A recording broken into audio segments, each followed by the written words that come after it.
Hey guys, it's Jen. This is another episode of Reframing Me, and I'm your host, Dr. Jennifer Brubaker.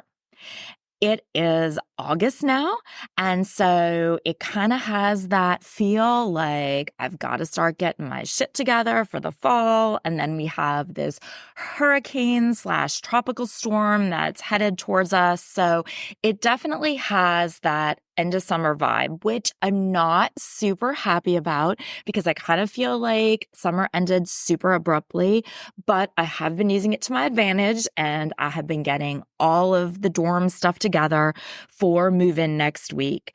Now, one of the things the boys have been sharing the Jeep for the last year and a half, but now that they're at different schools and have different schedules, that's clearly not going to work. So my middle is keeping the Jeep and my oldest is instead taking my car to campus. So I am the lucky one who got a new car. I've had my Suburban for 7.5 years now. And so the other day I had to do a big clean out to get it ready to pass along. And wow, I was not prepared for it to be so hard. The kids and I, we watched Modern Family every night before bed for probably at least 10 years, no lie. And if you've watched the show, there's this one episode that they were getting rid of their old station wagon. Every single time it hit me so hard. They'd be like, "Are you crying?" And I'm like, "Yes, I am crying." And I think it's the only Modern Family episode that made me cry. And maybe it's because it's the only one where Claire and Phil are super nostalgic, I guess. I don't know, but wow, was I feeling it when I cleaned out that car. We spent so much time in that car, so much time for vacations, the pickups and drop-offs, the changes before practices, the snacks, the spills. I would have meetings in that car in a parking lot while I was waiting for them. Two of my kids have learned to drive in it, and the third started to learn in it. And I remember as every one of them progressed from the back seat to the front seat.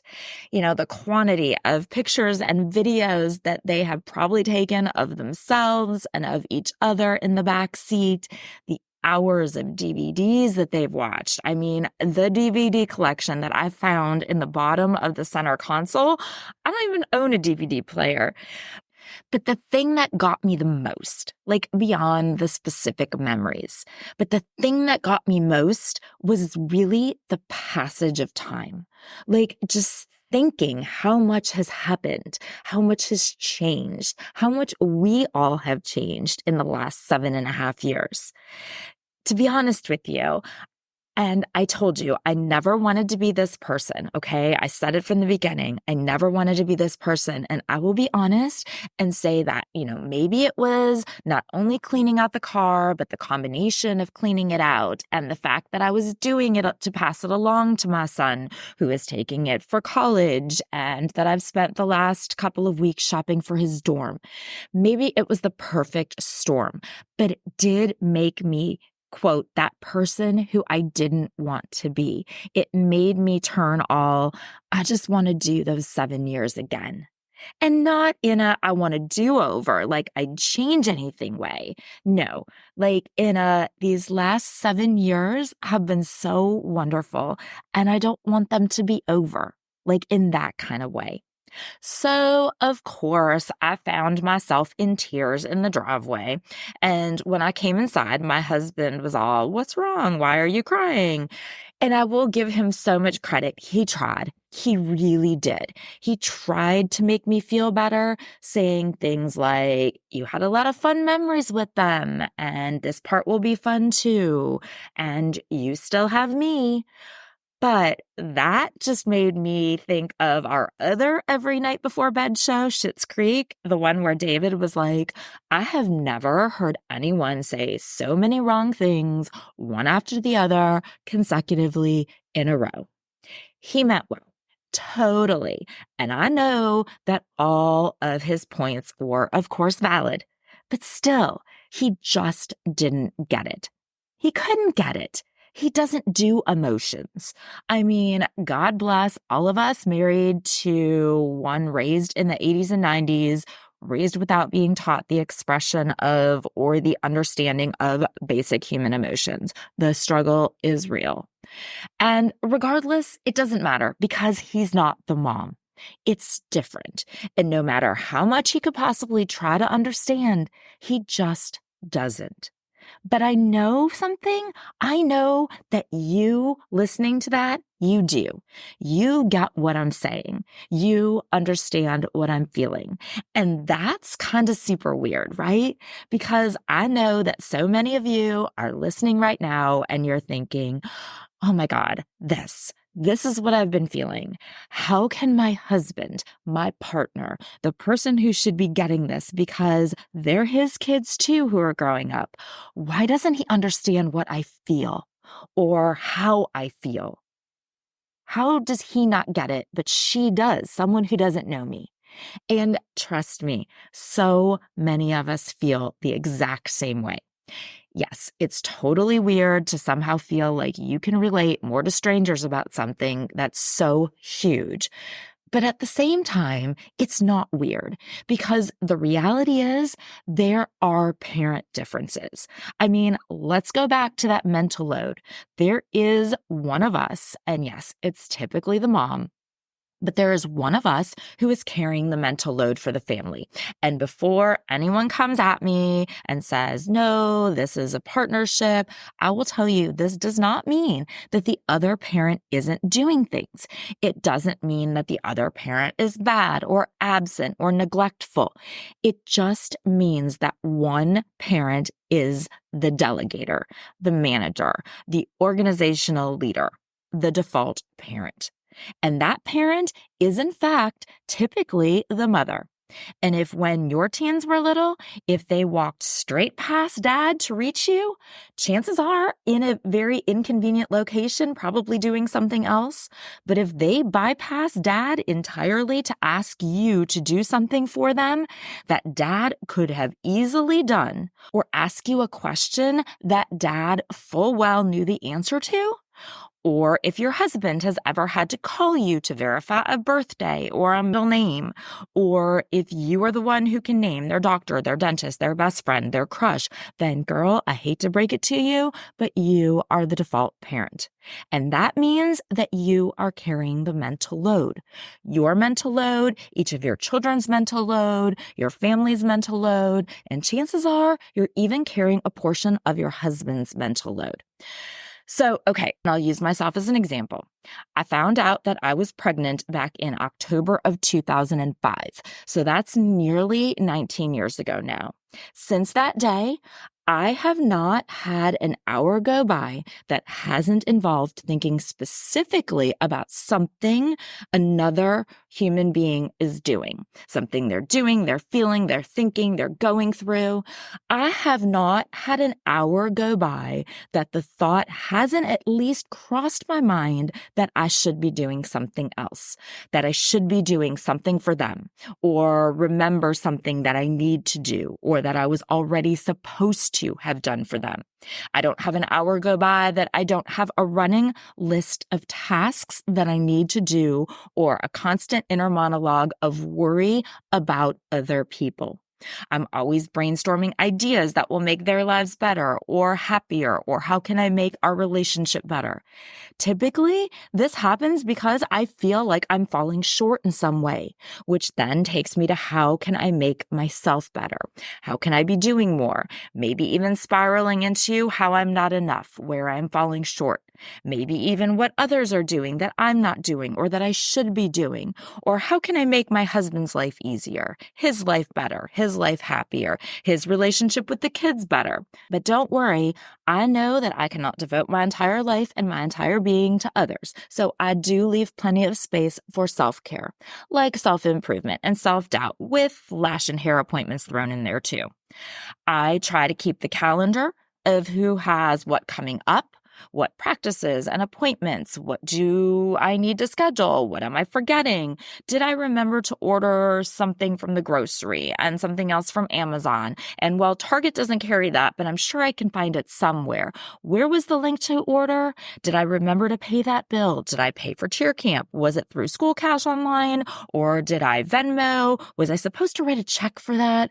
Do I have everything ordered for the dorm? What am I forgetting? Oh, I forgot to order bunny food and I need to get a physical for one of them today. And this is all assuming that we don't have any life or any thoughts of our own, right? Like a job or hobbies or friends. I don't know about y'all, but for nearly 19 straight years, this or a version of this has been a literal constant dialogue inside my head from like the second I wake up until the second I fall asleep. And often, if I'm lucky, at some point during the night when I startle awake because my inner dialogue reminds me of something, or when I get up to go to the bathroom, if I forget to start the do not think, do not think, do not think, do not think mantra that I have go in my head to keep me from thinking. So that is the mental load, right? That's my mental load. And I'm guessing most of y'all have a very similar mental load going on. So yeah, it's different between moms and dads. And it may sound to the outsider to be only like task oriented, right? All the things that we have to do. But it's not. Because along with each of those tasks and each of those thoughts comes the relationship side of it. In every one of those messages, there are two levels, the content level and the relationship level. So it's not just the content level of, did I send the payment for cheer camp? And of course, the subsequent content questions like, what are the dates for camp? What does she need to have? Where do I need to be and when, right? But it's the relationship points, like, will she enjoy being there? Will the girls be nice? Will she be happy with her room situation? Does she realize it's the last few days before her brother moves into the dorm? Which then, of course, takes me the content of the dorm move-in, those messages and all of the technical aspects of the content and the logistics, as well, of course, as the relationship level of those messages about how he feels about moving. Does he feel like he made the right choice of schools? How is he going to do with his new roommate, his new friends, his new life? How does he feel about his current friends also moving to college, some being close and some being super far? Is he ready for all of this? Have I done everything that I need to have done over the last 18 years to have him sufficiently prepared? Am I sufficiently prepared? Is my husband sufficiently prepared? Are the other two sufficiently prepared? And so on, and so on, and so on. So yes, it is the content, but it's the related relationship level of the content that really does it for us, right? It's quite literally all-consuming and thankless and totally unappreciated at times. And for some reason, no one seems to care or even appreciate that I'm up all night worrying about them. Strange, right? No one's even impressed that I remembered to check the schedule and make sure that I had their checkup on it before college. No one goes to get a Gatorade or a pair of clean socks and thinks, wow, that mom, she's on it. She's a good one for sure, right? Nobody does. And the crazy thing is that absolutely none of this is me complaining.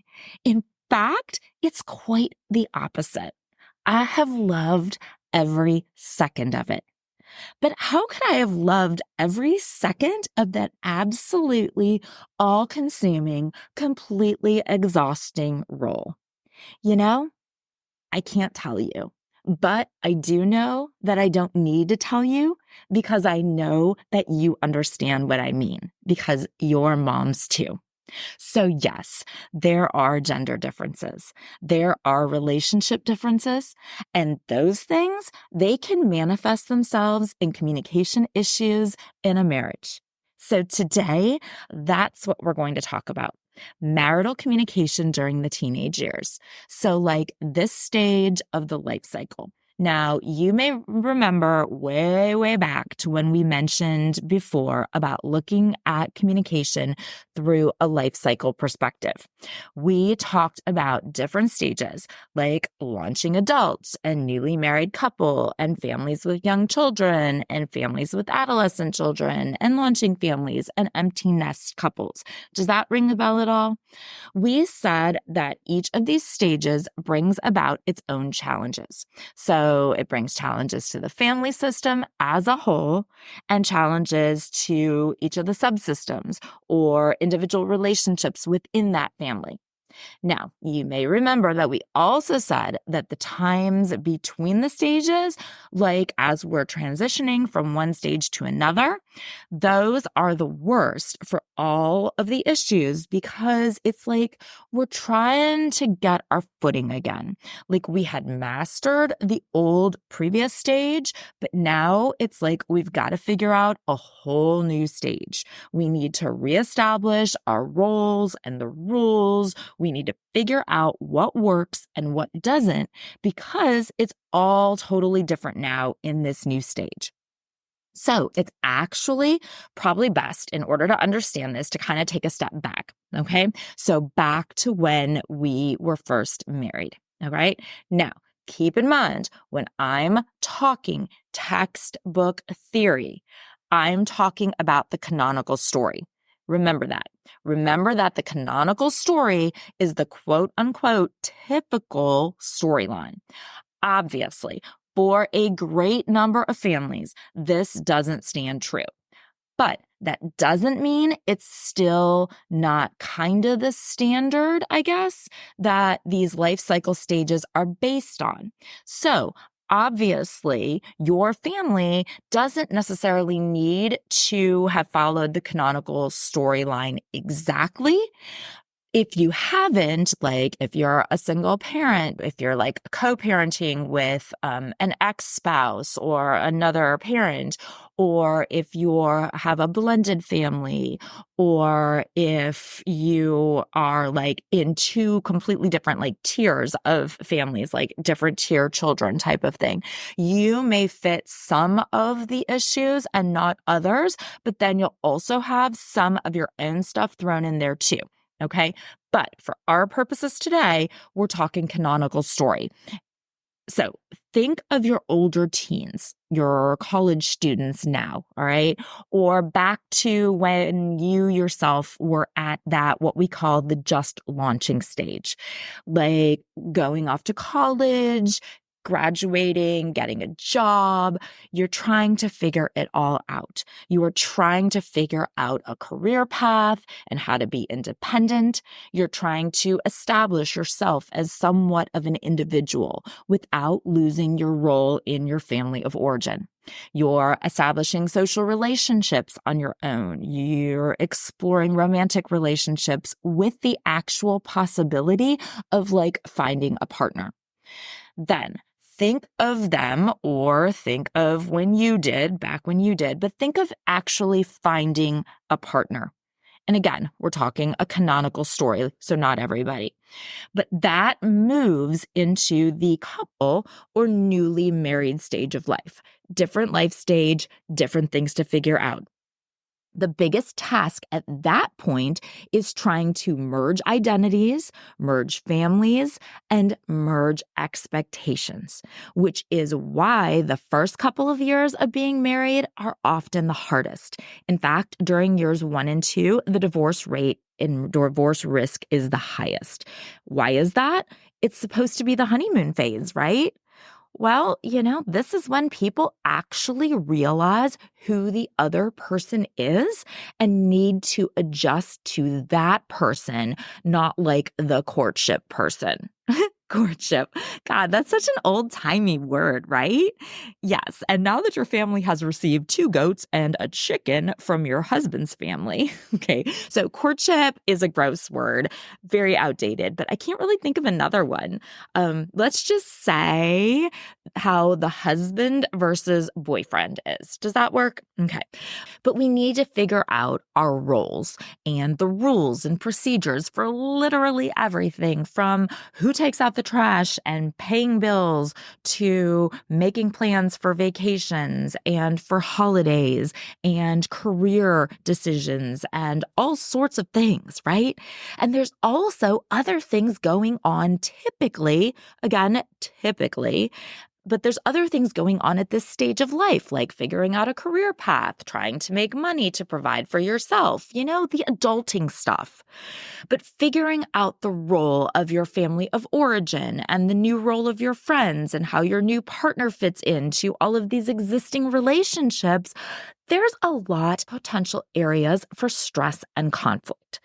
But then you figure it out. Then you get it, and you've got a really good thing going. You have a routine, you've made a budget, you've got a plan for holidays, you know what you want to be when you grow up, and maybe you're moving in that direction. So why not add a baby to the mix? Have a baby, and you become a family then with small children. And does that shake things up, right?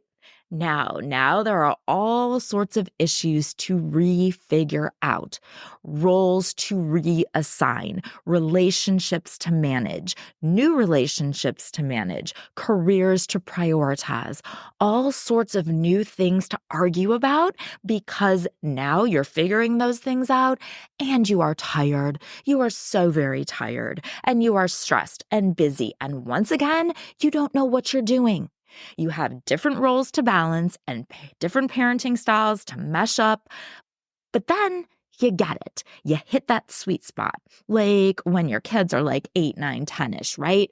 The kids get easy, they're independent, but they still need you. They're still sweet. Their lives are active, but they're not quite yet busy and sane yet. You've worked out the kinks in your parenting, and you're maybe even balancing it with your marriage and with your career, the sweet spot, right? But then guess what hits? Yes, puberty. You are now a family with adolescents, and surprise, that sweet spot, it is over. Yep, now you are playing a whole different ball game. Different priorities, different roles, different issues, different relationships to manage and prioritize. And there are a whole new set of things to argue about because everything that you knew about parenting, well, it is out the window because preteens and teens are an entirely new game. You were a teenager like 25-ish years ago, and your husband was one too, and maybe they were entirely different types of teenagers. Maybe you have completely different ideas about what the teen years are, completely different expectations, different thresholds for pain. And often, those couples who were smooth sailing during those sweet spot years, well, even they hit some rocky waters in the teen years. And this families with teen stage rolls pretty seamlessly into the launching stage, which I mean, really, by its name alone, launching families. I mean, it even sounds like it's a bit all over the place, right? Unbalanced. Many of you may be in this stage, and a lot of you may be like me, like just entering the launching stage, but still in the families with adolescence stage too, like kind of straddling the two and blending them together.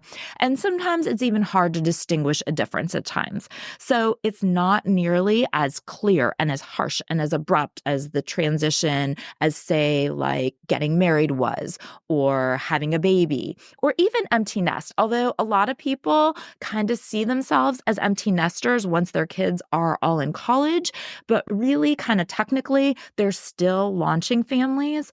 But so this stage, that is such a transitional stage, such an influx stage. Like they're here, but are they really? Because they're in and out so much and then they're gone. But now it's a break or it's a weekend and they're back. Oops, don't get too comfy because they are gone again and now they're back. And so this constant flux is like the defining characteristic of the launching stage and launching families.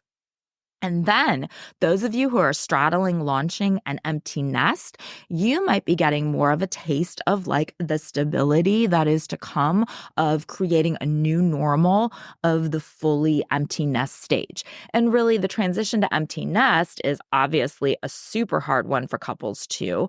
And it's more of a fairly clear one. Adolescence and launching are a bit more ambiguous, which of course brings a lot of communication challenges along with it. I think we all realize by now that communication is a fundamental aspect of all human relationships, right? But especially it is so in families and totally in marital relationships. Marital communication issues are very common, though, among couples with teenage children because of all of the factors that are unique to this stage of family life. So, the same change and development that we have talked about impacting our teens can totally also affect us. And that can definitely put a strain on the marriage. So, today, let's have a conversation about 5 of the main issues that couples face when their kids are teens. First, and this is one that 100% is the one that my husband and I deal with. And I know that we are not alone. It's that lack of time together. My husband owns 2 businesses. I have a full-time career and this ever-growing podcast. We are a family of 5, 3 teens who each have demanding lives and schedules and issues that they need us for. I have a household to manage. We each have things that we enjoy doing to keep us healthy and somewhat sane. There are limited hours in the day. And now we get tired, so very tired. Like the newborn stage, we thought we were tired. We are so very tired. And those of you who are like us understand me, right? There's just not enough time. And so couples often find ourselves with limited time to spend together. And this lack of quality time can lead to feelings of disconnect or feelings of isolation within the marriage, maybe even be considered to be neglecting the relationship. I think many of us truly underestimated that as our kids got older, it would somehow even get more demanding instead of less demanding.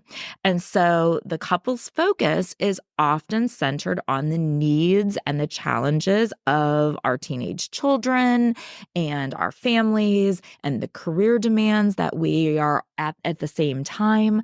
And so it's kind of natural that many couples may unintentionally neglect their own relationship.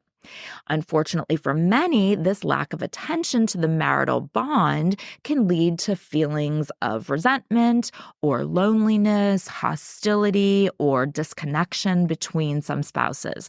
And especially if one spouse prioritizes things differently than the other spouse does, or if one feels that they are taking on more of the load than the other, or even if their expectations about this stage or about each other differ from the other. Okay, number 2. Issues can occur in marriages due to differences in parenting style. Just like when you had a baby and you needed to decide if you were going to be the let the baby cry it out couple or the run in to console the baby couple. Or when you had to be on the same page about if you should let the toddler sleep with you. Would your kindergartner go to public school or was private school worth the money? Each parent was raised differently. And just like that transition to marriage involved merging 2 different backgrounds full of baggage of expectations about marriage and about each other, parenting involves merging 2 different backgrounds of parenting style. Whether it's the this is how I was raised and so this is how I'm going to do it, or if it's the I am not doing it like my parents did. Whichever it is, you need to find a way to get on the same page yet again, right? Just like you did when they were little. And the differing approaches to parenting teenage children that couples may have often leads to conflicts and disagreements on how to handle issues like discipline, rules, boundaries, having differing attitudes towards education or dating or alcohol or sex or social media or spending money, even different approaches to communicating and how to communicate with our teenage children. And these differences can totally create tension at the very least, and they can really undermine effective communication between the parents. Remember in the last episode when we talked about normal teen behavior?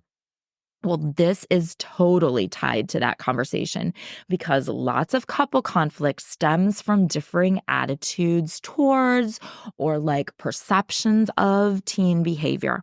And one parent seeing a behavior as disrespectful and the other one seeing that same behavior as being just a normal teen, just trying to find themselves, it can create a conflict and it can create why aren't you on my side kind of thing, right? Or if one parent is against them sleeping in or staying up late on weekends, or makes a teen feel uncomfortable about wanting to spend time in their room alone, or make them feel guilty about spending time with friends, or doing any of those typical teen things that we talked about, if one sees that as instead being, quote, bad behavior, and the other one sees it as being like, hey, the normal teen behavior, like it is, then that's going to set up a lot of room for conflict within the marriage. I think we all know that the teen years are packed full of increased stress and emotional intensity. And like the friend that I mentioned last week who wanted to send her husband to mine because she couldn't deal with explaining her son's behavior yet again. Or the friend that I mentioned last year who asked me if everyone hates their husband by the time their kids are grown because everyone she knows does. The stress of the teen years are not only emotionally challenging for the kids, but they're for us as well, right? And because we also experience heightened stress and worry and frustration from navigating, things like our children's growing independence or their academic pressures or their peer relationships or romantic relationships or any of the zillion other things that cause us to take on this whole new level of stress and make us long for the days when our stress was cured by adding a baby gate to the top of the stairs or putting another lock on a cabinet door. Well, this emotional intensity can spill over into our marital communication, which of course leads to conflicts and misunderstandings. And for those of you who are on different emotional wavelengths than your partner just in general, this can even be more difficult. And even if you are typically on par emotionally with each other, when you do have a particularly stressful time, like say senior year or sending a child off to college, times when there's a lot of that soiling the nest being done, well, I will tell you, look out because it can become the perfect storm in a marriage. Hence the does everyone hate their husband by the time the kids are grown question, right? I believe that this question she asked me was hyperbolic or rhetorical, but the underlying struggle was real. And like everything else in communication, the answer is, well, it depends. But problems are definitely amplified by number 4, lack of effective communication skills. Couples may struggle with communicating effectively with each other just in general, but this struggle may be particularly strong during times of conflict or stress. So, like we're saying, like a good decade or two, right? I joke, of course, but poor communication skills like not actively listening or using accusatory language or avoiding difficult conversations, these can all impact the ability for couples to resolve issues or to deepen the understanding between them. And number 5, the overall shifting family dynamics.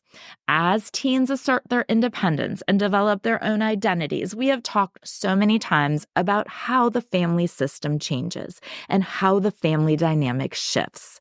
And these changes totally impact the roles and the responsibilities of each family member. And so couples often find themselves facing new dynamics and new power struggles within the family. And all of that disrupts communication patterns and creates tension in the marriage. That constant need to balance the dialectical tension that we talk about between stability and change, it cannot help but impact the marriage too. Now, obviously, parents who are not following a canonical storyline, whether it's due to divorce or death or just being a single parent or blended families or families who are launching but also have young children or any of the many, many other stories that you and your family may be following, chances are many of you are going to face a lot of the same or at least similar issues, but then you also have another layer there with your own individual issues to manage. And we will definitely talk about those situations in the future too. But I do know that these issues are applicable to all of us. And for all of us to address these communication issues, we of course can take proactive steps like to strengthen our relationship during the teenage years. So maybe it includes setting aside dedicated time for each other, or at least prioritizing open and honest communication. Or maybe it's seeking support through couples therapy or just friends or through a podcast that feels like a friend, right? But it is critical to try to work together to develop a unified approach to parenting. And like most things, if nothing else, by understanding and acknowledging and addressing these very common communication challenges, we can navigate these teen years much more effectively, and we can nurture a strong and more resilient relationship with everyone in our family. Thank you so much for listening today. And always, if you've enjoyed the show, please share it with your friends. That's how we'll grow our community. Oh, and if you've enjoyed the show, please go in and give me a 5-star rating on Apple. Apparently, that's how we can also grow our community. Find me on socials. It's Reframing Me everywhere. Reach out to me if you have a question or an issue. It's jen@reframing-me.com. And until next time, be well and communicate.